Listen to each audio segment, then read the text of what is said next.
Good morning, everybody. Almost lunch. We're close. I thought what I would do is, yesterday I watered and it was just too crazy around here to do the video I wanted to do on watering, but because I had a kind of important question in the last bunch of questions I got from the video, I want to read the question out and we're going to answer it. And I have most, not all, of my orchids here, and they all got watered yesterday. So thanks for joining me, and I'm going to get on with it because I think it's going to be long, and afterwards I'll show you how my painting's coming. But you know what? I might be a video star. Not on YouTube though, because when we had the elevator put in, yesterday they came and they wanted to do a short video for an advertisement. We got Smith & Sons, and it's a big company all over the world, but I think it's out of Australia. And they kind of are contractors. But anyway, they did a short video. It was pretty funny. So it's headed back to Australia to be all cut up in little pieces. I don't know. Anyway, we've had some fun. And in the middle of all this, we did have a good laugh because we have a little doorbell outside the front door now because we can't get downstairs real quick because it's an elevator, or we have to run around. So around the whole outside house. So anyway, Maggie barked, so we knew someone was down there, and the bell rang. So we have this thing where we can see a picture of who's at the door.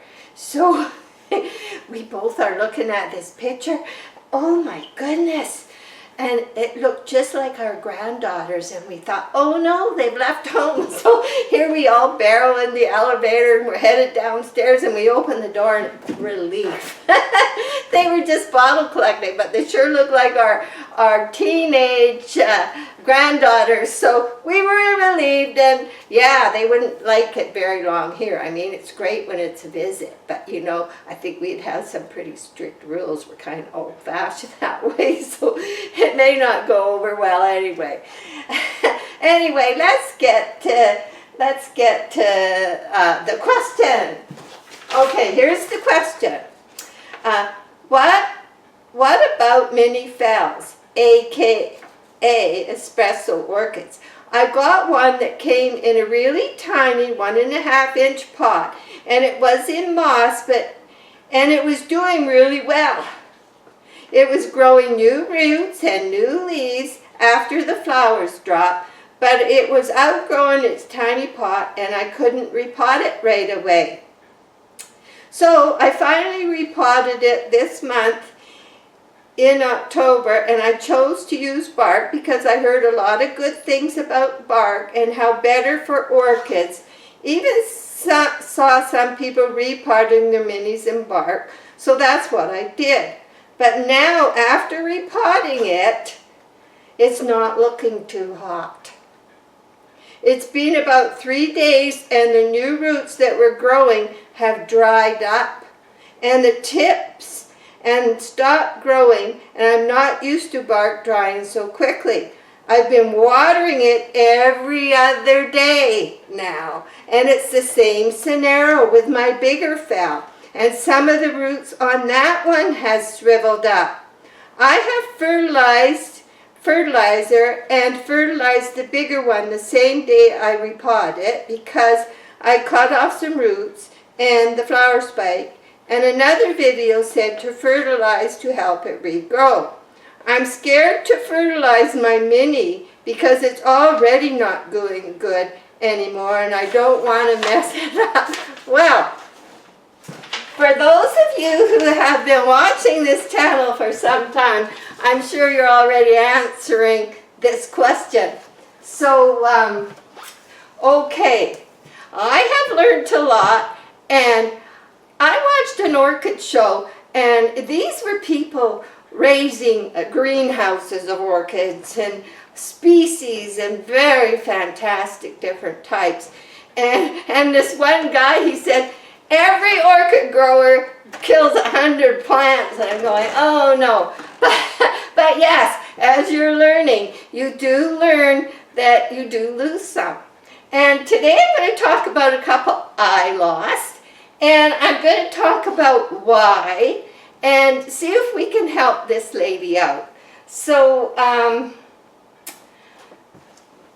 first, now, I suggest there's a lot of good reading material out there. This is from the Oregon Orchid Society, this one. The orchids that are sold, we know they come in moss.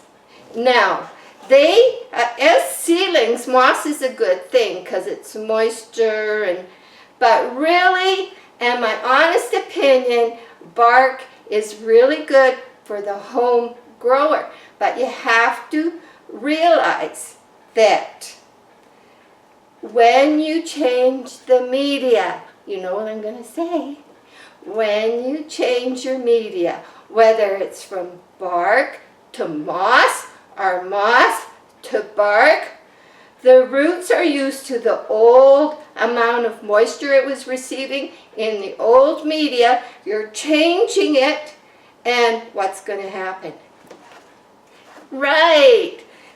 It has to grow new roots to suit that media. So, the key to a quick, easy transition is do it as soon as possible. Now, a lot of times they say out there is to wait till the growing season, which we're just getting through now. This is the end of our growing season. We're going into the resting and the flowering stage. But during the growing season, when we're feeding more nitrogen, we're growing leaves and roots. So why is that the best time? Because you're already growing new roots.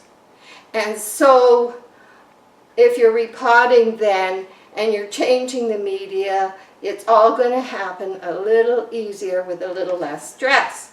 So I know that you think, well, I might as well just leave it in moss. Well, you could. But what we all know is watering too much kills more orchids than watering not enough. We know that. I have seen where people have taken an orchid and left it on a counter for 2 weeks and more and not done anything. And it didn't die. They repotted in bark and then it grew and it's totally healthy. But you start giving your water every day, every other day, misting, all this one after another, it's too much water. And what happens also is if it's been in moss a long time and not repotted soon enough, and you have rotten roots in there, well, they're no longer going, they can no longer absorb moisture. Now, the cortex of the root is what carries the moisture and the goodness from other things you're supplying to your orchid. That is in between the vellum, which is on the outside. Now, the roots inside of my pots, now they're not in plastic and they're not in moss. They're only in bark. They are whitish. This is normal. This is what they should be. And when I watered them yesterday, they turned green inside the pot. But if they've been in moss a long time, and they can only hold so much water, those roots. Like when you're soaking them, I do a quick spray over my orchid, just to rinse it off and quickly. And then I put it in my sink or in my bucket or a bowl, because I usually have a bucket and a sink and different sizes for different plants, and I can get everything done in a couple hours. So then the soak, 10 to 15 minutes, is going to be long enough. Why? Because that vellum on the outside of the cortex is it can only absorb so much.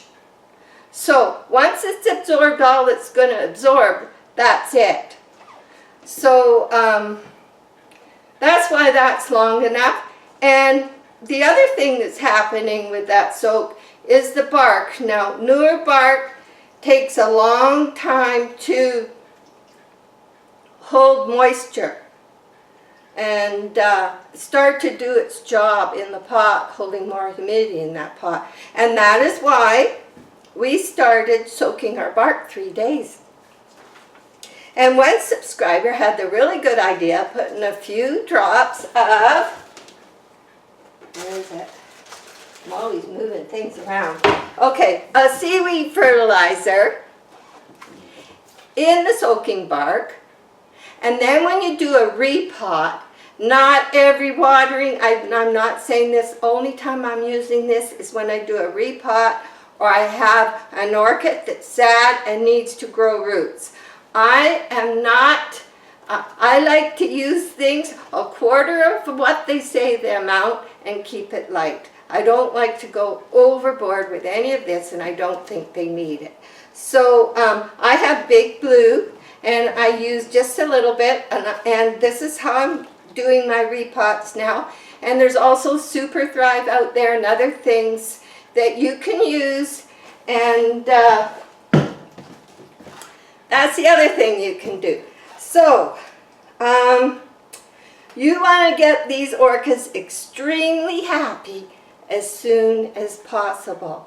So you know, I come home with my orchid, and because I have to soak the bark 3 days now, I pull it out the pot, I loosen up all the moss, and I peek and see how it's doing, and then I just put it in an orchid pot with lots of holes and let it sit there for the 3 days. Now if that moss is dry, I'll give it some water once, that's it. Moss is not as often watering. You water way less often with moss than with bark. So, and that sits there till repotting day. So, I think that's it for that. Now, I should show you this.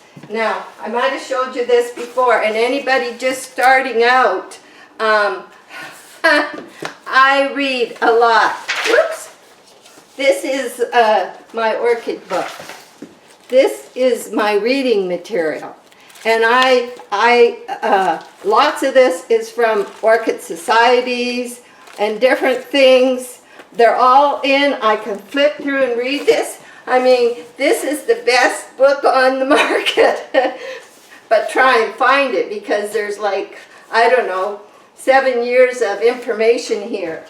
So anyway, so because of that question, I flipped through. So the roots are used to attach and search out water and absorb it. They've done it in 10 minutes. That's it. Now, should you have to water every second day? No.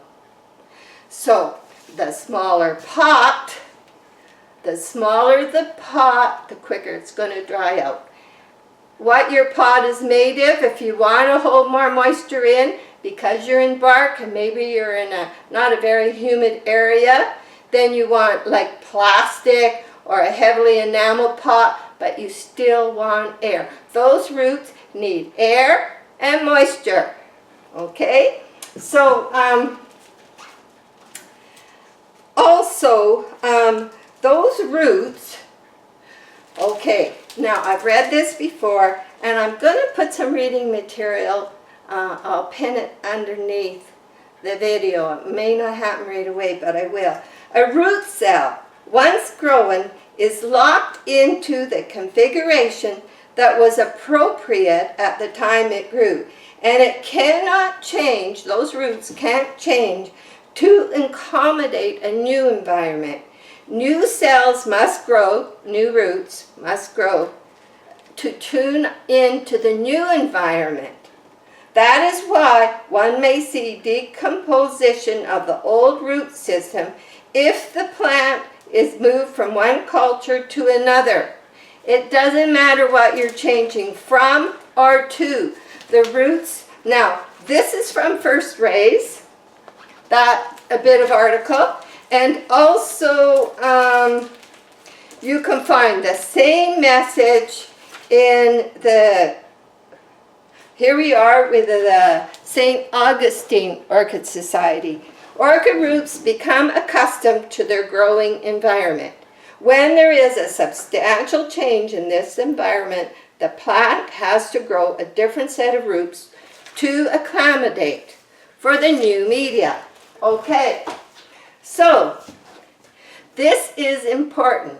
And so I had some mini phals, and these are not the pots. They were smaller that they came in, and it was quite some time ago, and I've had a couple. Now, the first 3 mini phals I got, they were put in bark and rock, and this is quite a few years ago. Probably the video I did could be 3 years ago.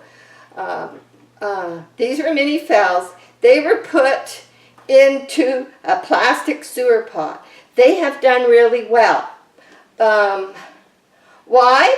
Well, this holds in more moisture. And the pot themselves is kind of average. It's like 3 pots joined into one. Now, I'm going to do something. You know I watered yesterday, but I'm just going to dump some of the bark that'll fall out. I don't think I'm going to lose any orchids. They're stuck in there. But I want to show you.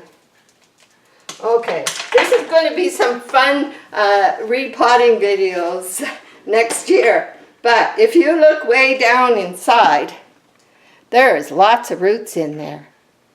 And there's the third one. I mean, they have grown lots of roots. They have aerial roots that are stuck to the pot. So when I repot this, I'll be shaking all that out with a little stick and then putting new in. I won't take the plant out of this container. So they did great. They flower every year. I already see signs of spikes coming. They're just little nibbits. In fact, there's one. They're early this year. Where are you? Right there. They're early this year. And one of them's got 2, and the other 2 have 1 spike already. Because we were surrounded by snow in the mountains this morning. So that one did good. It was in rock and bark. And I think there was some lava rock in those that I'd picked up at a bag. So those did good. They're still, I water once a week.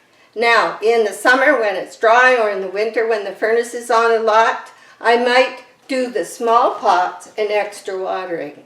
So then, if anybody remembers, I put 3 mini phals. Jack made this from computer discs. And I put 3 mini phals in this dish, and they were not happy. They did not live, and I tried everything. And sometimes I think it's like people. Some are hardy and some aren't. And sometimes you have that trouble. Now, they seemed okay at the time, but they slowly just went downhill. Now, if I'd known what I know now, I would have put them in some seaweed extract. I would have soaked the bark longer, 3 days. That helps get it. It usually takes about a month or 2 for that bark to start. So only that first time you have to water a little more, but never every second day. So anyway, they did not live. Hi, honey. I don't know if I'm in there. Hey, there's Jack. Where is he? There? Where is he?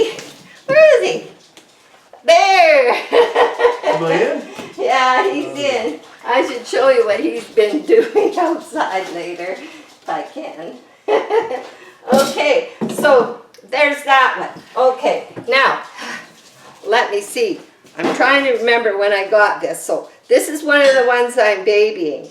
And this is one that it actually looked like it was a species. I think I named it Kyoto Twinkle Chocolate Dream.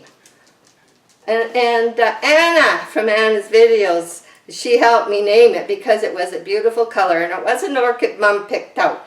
Now, it had next to no roots, and it's been struggling for, it must be a year this has been struggling. Now, I did give it some, I'm still trying. Look, I'll show you a close-up. But there is a root coming right there, and I have hopes, and I really don't give up easy. But this is about ones that are struggling. It's only in bark. But what you can do is you could put some moss on the surface. Now, there's the other thing. Because of that change, the shock you get when you repot your orchid from one media to another, some people, and it works, and I don't do it. I have all these orchids. These are all grocery store orchids that came in moss, and they are fine. But if you're somewhere, maybe your climate is drier than it is here, and you could put a little bit of moss, maybe like a third, not even a third, a little bit of moss through your bark. Now, you don't want to leave it there for more than a year, but that little bit of moss would help with the changeover for the roots because they're used to a certain amount. And also, as you know, when we're looking for an orchid, we look for as many aerial roots as we can find, like the yellow flower in the back. Do you remember the one I repotted in the last video? It had lots of rotten roots. I was just pulling them out. But what did it have? It had some roots that were near the surface, and they were almost like aerial roots, and they were green. So I left them up near the top of the bark, and I had lots of aerial roots. Now, here's the secret about your aerial roots. You don't have to worry about losing them in a different media change because they're staying in the air. The other thing about them is that they absorb water a little bit different than the roots in the pot. Once from your initial wetting of your aerial roots, it takes about 10 minutes for them to actually start absorbing the water because they're set up to hold that moisture in from the last time they got water because they're drawing it out of the air and they're holding in what they got because it's dry out there.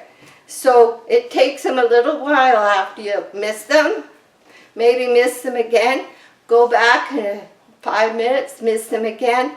Then you'll see they start to turn green because it takes about 10 minutes. So what I do when I'm soaking all my orchids is I make sure I miss my aerial roots when I put the pot in. And I might go back and do it again. And then when I take them out, because they soak for 10 or 15 minutes, then I will make sure I give them a real good mist. That is when they're going to absorb it. And more important, with a new orchid. Excuse me. So, I'm still babying that one. Those are two I'm babying. And there's a third one I'm babying. I should run and get it.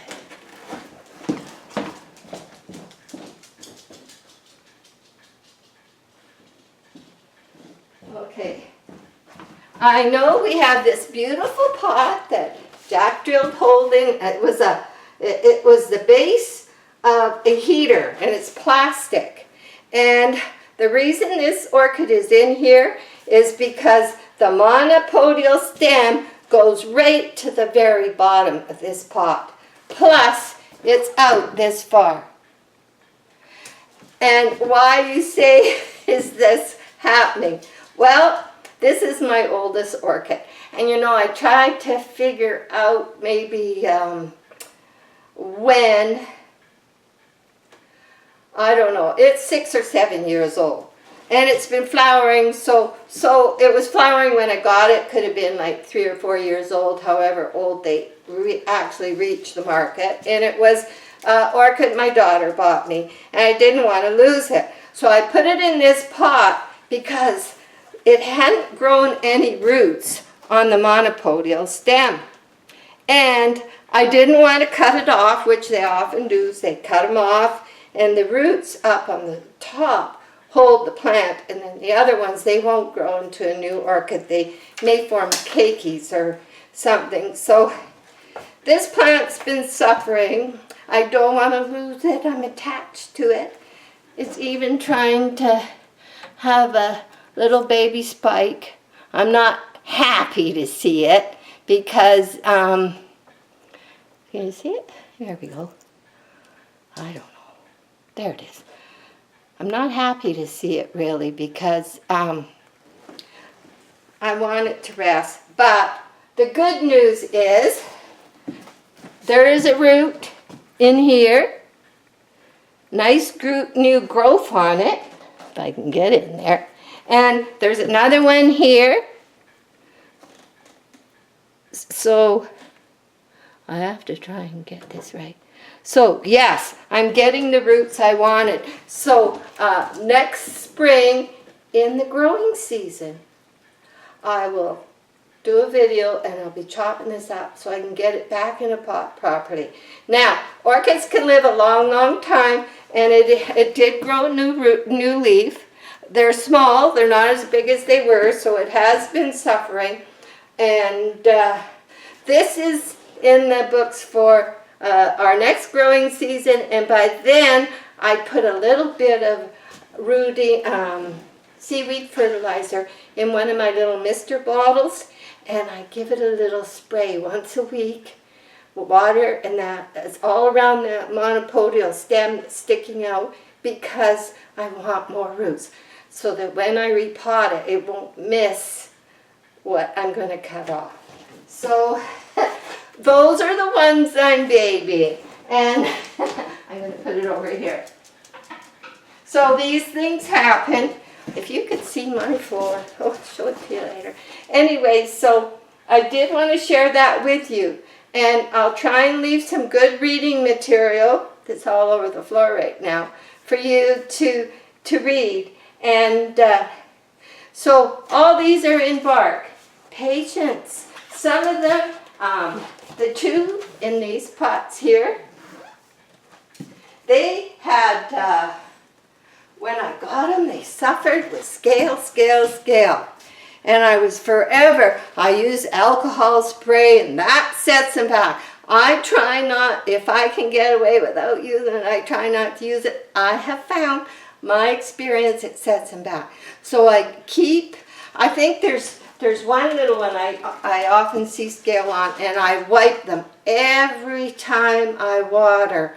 I wipe under the leaves, little pot, and look right down into the roots. But this one has grown good now, and lots of signs of roots. So sometimes it's patience, and yes, the best way is check your pots.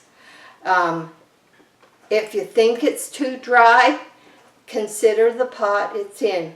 If it's too dry, you definitely want plastic, or like this pot here is heavy plastic, but you still want air holes. You want air. That's how they grow. My big pots, they're in plastic. The traffic cones, plastic, with big air holes. That one has to get repotted in the spring too. So yes, the pot makes a difference, and I love bark. When I first started, I bought the bark. I tried every kind, and I always ended up having to sift all this fine stuff out and wasting it. Then I got more orchids, and for years now I've been using just bark and nothing else. So if you're in a real dry area, you could add something else, and there's lots of reading material, but the roots that grow in bark, it's also in one of my papers here, which I will leave some reading material under the video. The roots, no, he said I have to go outside. I don't know what he's done. The roots that grow in bark are hardier. Once they've acclimatized, once they're used to them, like I sometimes don't water once a week. Like if we're doing something one day, like yesterday, I'll put off and water another day. I can water 2 days late. are changing my water schedule, I don't worry about it. It doesn't hurt them to go a little bit dry once in a while for a short time. And they are happy. The roots that grow in bark, once they're acclimatized, are hardier, stronger roots, and I'll make sure I put that information there. So now, we're going to go out and look at Jack bought a bunch of old metal because he needed some for 2 projects, which I'm going to show you. And in it was, I think for 10, not even $20, he got all this steel, but in it was this old railing that went down maybe 4 stairs. Remember when they used to have, in the olden days, cast iron railings down your stairs outside your house?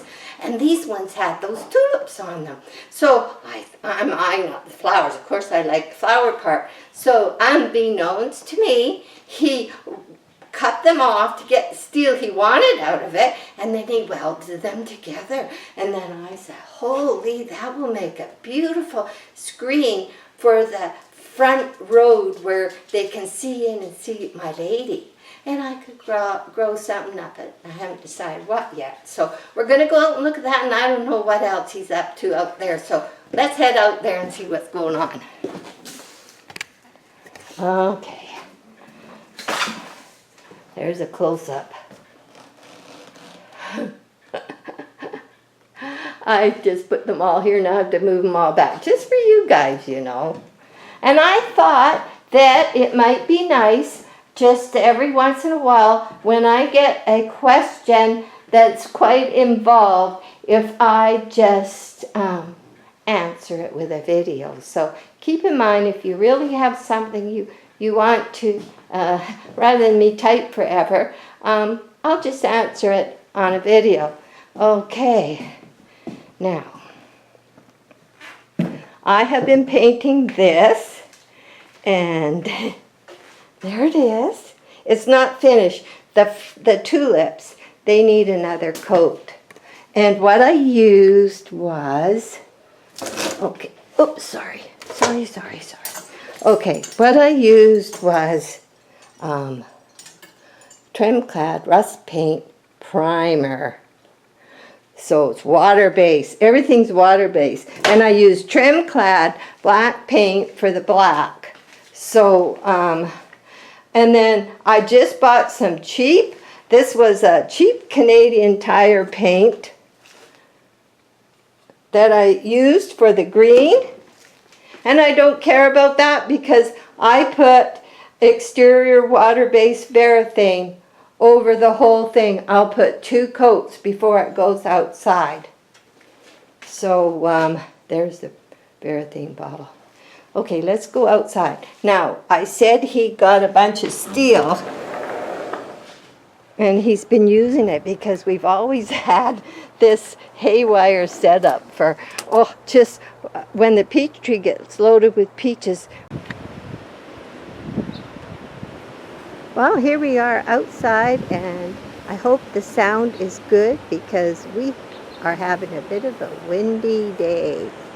You have to speak up because you're outside. Windy day. Jack says speak up because it's windy and I'm outside. So this is what he made with all this old steel. Take you over there, and he's welded all these pieces of steel together, and they've been cemented into the ground. Because when this tree is loaded with peaches, you can't hold the branches up. And we lost one peach tree years ago because the branches broke from weight. And we end up with 2x4s under them. But now these steel supports go all the way to the top. And then he made a very decorative top. So it will help support the fruit tree when it's in fruit. And then we can also cover it with plastic for winter to keep it just a little warmer.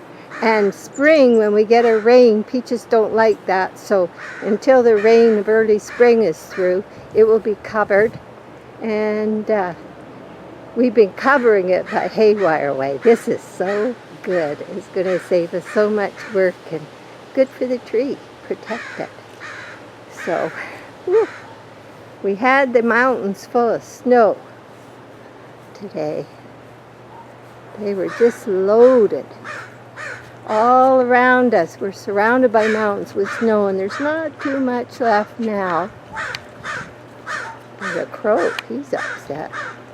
Not too much left now. Oops. There we go. So there's down the back way. There's the beautiful flowers. These ones grow in the greenhouse everywhere, but they're happy there. So you can see the lady down there. And okay, that's it for now. It's cold. I'm getting back inside. Bye now.